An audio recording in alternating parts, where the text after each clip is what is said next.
नमस्कार, स्वागत है आपका हमारे इस YouTube चैनल पर। मैं मुनमुन श्रीवास्तव आपका हार्दिक अभिनंदन करता हूं। और आज हमारे साथ हैं doctor US Pandey. Doctor US Pandey principal हैं DU के कॉरेस्पॉन्डेंस सेंटर यानी स्कूल ऑफ ओपन लर्निंग के। आइए उनसे जानते हैं कि इस बार स्कूल ऑफ ओपन लर्निंग को लेकर स्टूडेंट्स में इतना क्रेज क्यों रहा।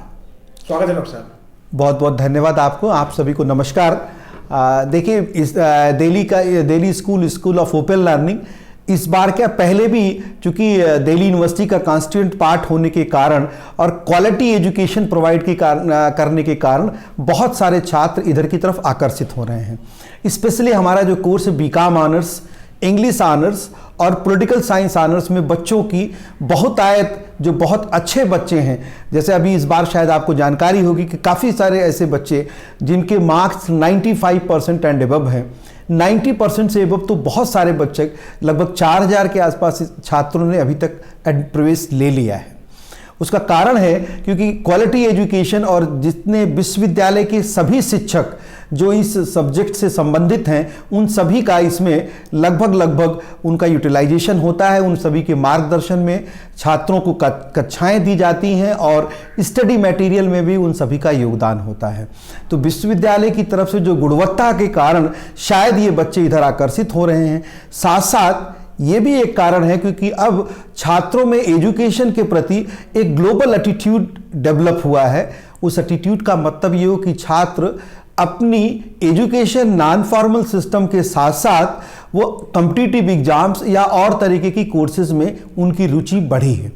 साथ साथ चूंकि स्कूल ऑफ ओपन लर्निंग से वही डिग्री, वही एग्जामिनेशन और वही तरीका जो दिल्ली यूनिवर्सिटी में CBCS के फॉर्म में किया जा रहा है सेमेस्टर सिस्टम में, उससे भी छात्रों को बहुत आसानी हो रही है।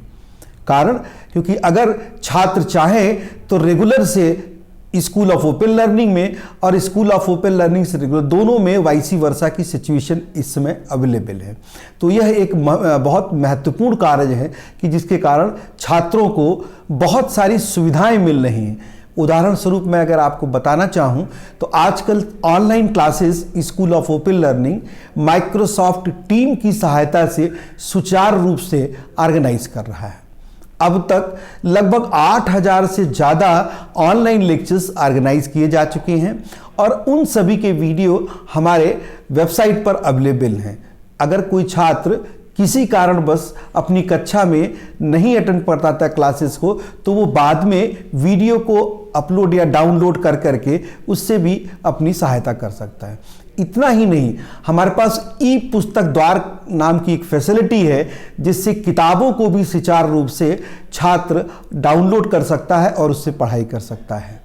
ऐसी बहुत सारी सुविधाएं प्रत्येक मंगलवार को हमारे यहाँ शिक्षक और छात्र संवाद, सीधा संवाद नाम का कार्यक्रम चलाया जाता है ऑनलाइन, जिसमें छात्रों की किसी भी चीज़ों की समाधान के लिए शिक्षक जुड़े होते हैं। इसी प्रकार से प्रत्येक शनिवार को भी हमारे पास स्पेशल लेक्चर ऑर्गेनाइज किए जाते हैं जिसमें देश विदेश के बहुत महत्वपूर्ण लोगों की क्लासेस होती हैं, उनके टॉक्स कराए जाते हैं और वो भी एक विशेष टॉपिक पर।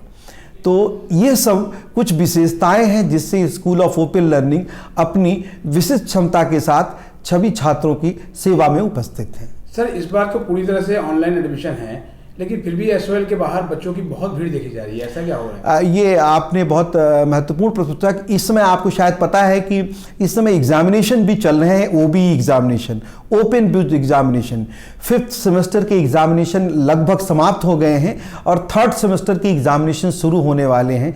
तो आपको पता है कि हमारे यहाँ लगभग 4.5 लाख से ज़्यादा विद्यार्थी हैं।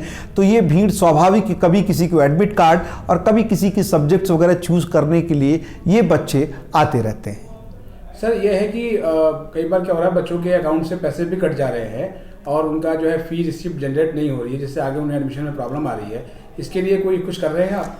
आपने बिल्कुल सही पकड़ा। एक्चुअली इस समय IT का सिस्टम इतना डेवलप्ड हो चुका है, जैसे रेलवे में PNR का सिस्टम है, हमारे यहाँ आजकल जब तक बच्चों की फीस रिसिप्ट नहीं जनरेट हो जाती, इसका मतलब फीस दिल्ली यूनिवर्सिटी के पास नहीं पहुंची है। अदरवाइज क्या होता है, बैंक उनको अगर रिसिप्ट नहीं जनरेट होती तो पैसे वो रिफंड कर देता है। हम लोगों ने इसमें संज्ञान लिया है और निश्चित रूप से हम बैंक वालों से इस बारे में बातचीत करेंगे कि इसका कोई ऐसा सोल्यूशन निकाला जाए कि जिनकी फीस डिडक्ट हो गई है उनको समय अनुसार वो फीस रिफंड हो जाए अगर रिसिप्ट जनरेट नहीं होती है तो। और सर ये इस बार एक सुविधा भी बच्चों को दी गई है कि वो मतलब आपका सॉफ्ट कॉपी भी ले सकते हैं स्टडी मटेरियल की। बिल्कुल, आपने कहा कि कोरोना के कारण आप सभी को विदित है कि बहुत सारे स्टडी मटेरियल हम लोग नहीं प्रिंट करा सके हैं। उसके कारण हमने सभी सुविधाएं आपकी वेबसाइट पर दे दिया है, तो वेबसाइट से कोई भी छात्र उन चीज़ों को डाउनलोड कर सकता है और उसका फ़ायदा उठा सकता है। सर आपने कहा कि माइक्रोसॉफ्ट टीम्स पे बच्चों की क्लासेस हो रही हैं, तो इसके लिए अलग अलग ग्रुप्स बनाए गए हैं या फिर एक बहुत बड़ी संख्या है, क्योंकि एसओएल में तो नंबर ऑफ स्टूडेंट्स हमेशा रेगुलर से ज़्यादा होते हैं। अगेन दोबारा आपने बहुत महत्वपूर्ण प्रश्न पूछा। इसमें सभी कक्षा की तरीके से बीकॉम ऑनर्स में भी कई ग्रुप हैं, तो ग्रुप में लगभग ग्रुप्स बने हुए हैं और सभी ग्रुप्स की कक्षाओं के अलग अलग लिंक्स बटे हुए हैं, जिसमें हम छात्रों को उनकी ईमेल आईडी के द्वारा उनको सूचनाएं पहुंचाते हैं, मैसेज करते हैं। तो काफ़ी एक साथ लगभग 40-40, 50-50 कक्षाएं होती हैं। तो आप समझ सकते हैं कि हम उस माइक्रोसॉफ्ट टीम की सहायता से बहुत सारे ग्रुप बना करके बच्चों की सेवा कर रहे हैं। सर इस साल जो है वो एसओएल में अभी तक जो दाखिले हुए हैं, सबसे अधिक किस सब्जेक्ट का रिस्पांस रहा? देखिए, अभी जो हमारे पास दाखिले हुए, एक तो काफ़ी संख्या हमारे पास बीए प्रोग्राम में है छात्रों की। उसके बाद हमारे पास पॉलिटिकल साइंस ऑनर्स की बहुत डिमांड है। तीसरे नंबर पर हमारा आता है बीकॉम ऑनर्स और उसके बाद है आपका इंग्लिश ऑनर्स। बीकॉम प्रोग्राम में भी संख्या बहुत ही अच्छी है। अभी तक आपको मुझे बताते हुए हर्ष हो रहा है, लगभग 1 लाख से ज़्यादा एडमिशन्स ऑलरेडी हो चुके हैं और जो हमारी 15 दिसंबर लास्ट डेट है उस तक लगता है हमें अभी और काफ़ी छात्र एडमिशन ले लेंगे, क्योंकि लगभग 1,75,000 से ज़्यादा विद्यार्थियों ने रजिस्ट्रेशन कराया हुआ है। तो क्या सर आपको लगता है कि दाखिले की जो डेट है वो यूनिवर्सिटी एक्सटेंड करेगी, क्योंकि अभी दाखिले चल रहे हैं?